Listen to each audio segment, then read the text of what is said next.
Ia spuneți, domnule Eugeniu, ce porumbel este acesta? Acesta este un porumbel foarte frumos, care îmi place mie și la prietenii mei, Marcel și Ionuț, care sunt tot din Pitești, Valea Ursului, pe strada Boierilor, așa. Iar acest porumbel frumos provine din Galați, de la de la un foarte bun crescător de gălățeni, pe nume Burghirea Săracu, care a decedat. Eu mă mândresc cu acest porumbel, deoarece este porumbelul tinereții mele, ca să zic așa, porumbelul care mă reprezintă pe mine. Eu, în tineretile mele, am avut așa ceva, de asta l-am și cumpărat, de la Galați, de la domnul Burghirea, și am făcut ceva din el, dar și o să mai fac, că încă mai poate să crească pui. Vă mulțumesc pentru... Domnule Eugen, mai arătați-ne un porumbel dacă vreți, dacă mai aveți. 1, 2? Da. Am,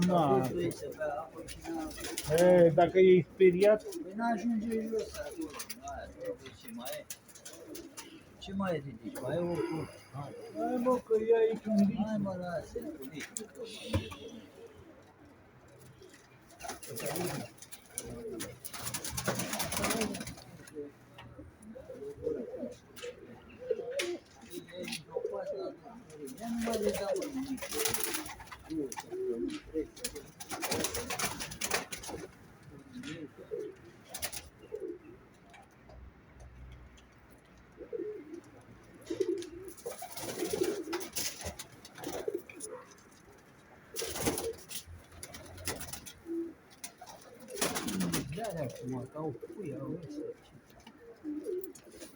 Și noi suntem murdari.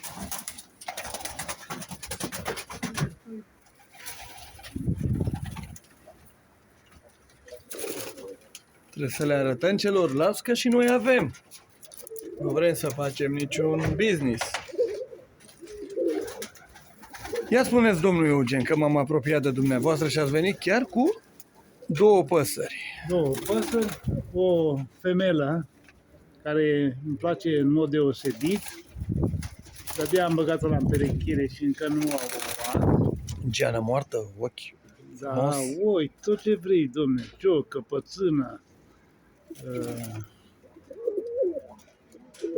capace, dangale, cotoare, geană moartă, ușor berbecată, cum erau pe vremuri gălățenii. Așa, asta este o fetiță, care tot așa îmi place mie sufletul meu.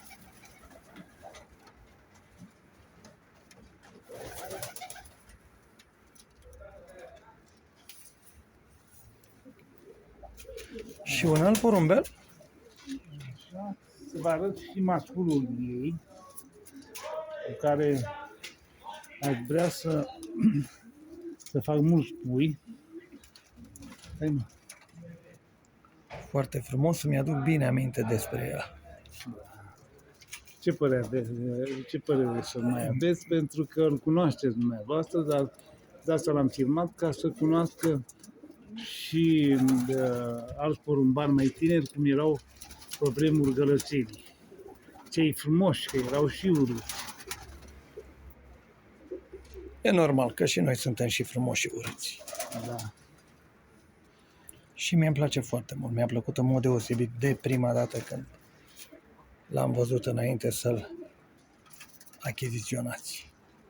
Cioc țăruși, să nu mai vorbim despre alte, ochi, lăcrimat, gene moarte, capace, cotoare, coadă vânătă, 14 în coadă. Ce să vă mai povestesc? O să intru să vă arăt o porumbiță cu 15 sau 16 în coadă. Nu știu dacă 15 am numărat eu. Vă rugăm.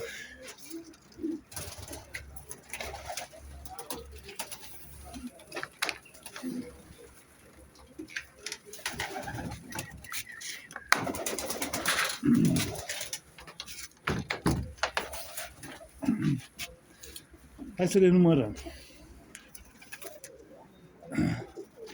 1, 2, 3, 4, 5, 6, 7, 8, 9, 10, 11, 12,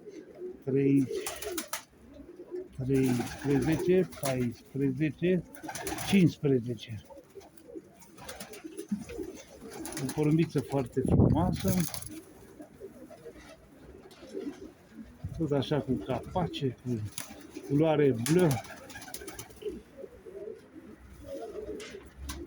Oi frumos.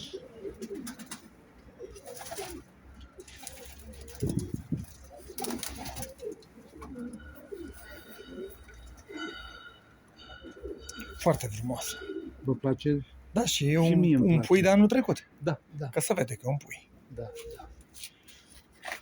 Foarte frumos. Nu cred că mai aveți. Că nu.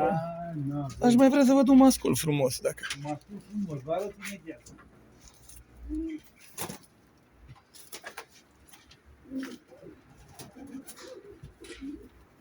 Cred că v-ați plictisit cu noi, dar nu mai durează decât 1 minut, 2. Nu m-am plictisit.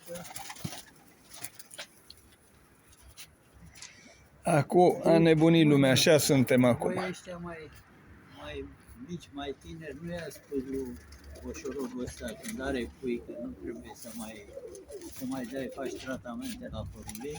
I-am spus, dar Dar el nu, chiar o să vorbim pe urmă, da, un băiat care nu pot să zică și ăsta îmi place, că am zic la fiecare porumbel și parcă mă deranjează un pic că ăsta îmi place, ăsta îmi place, ăsta îmi place, dar ăsta este adevărul. Dom'le, dar vă repetați ca un papagal.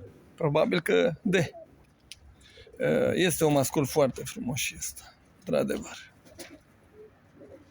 Foarte frumos. Și un mascul care are vreo 5-6 ani, care și acum în vară mi-a zburat aproape 3 ore, dar sub 2 ore niciodată. E foarte bine că noi zburăm și porumbeii nu-i ținem decât de frumusețe. Normal. Sau pentru frumusețe. De fapt, și una și alta. Da, să... la dumneavoastră și una și alta, la mine e un pic pe locul 2. Nu că nu mi-ar plăcea și un pic de finețe la porumbei, ba îmi place, dar dacă nu mai mișcă, degeaba mai avem porumbei de ăștia. Luăm alții. Altul mai dorit? Numai dumneavoastră, dacă vreți să ne mai arătați vreunul, măcar unul și gata. Măcar unul. Ca să fiți dumneavoastră mulțumit că v-am făcut plăcerea la porumbeii care i-ați crescut o viață.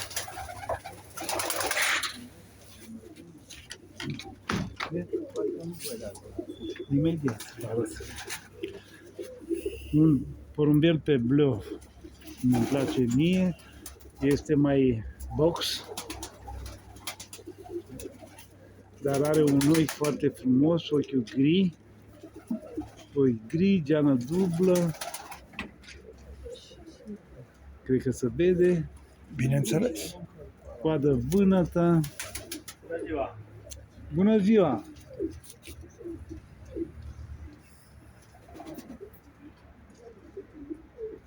Vă place, domnul Mie da. filmator? Mie da. Dumneavoastră trebuie să vă placă mai mult decât mie, că... Da. Normal că îmi place mie. E al meu. E concludent? Vă place? Mie da, v-am spus. O să vă dau un pui din el. Mulțumesc. Vom vedea dacă avem și unde corespunde. să-l mai cazăm, că el poate corespunde. Cu cazarea stă mai greu. Da, da, da, da.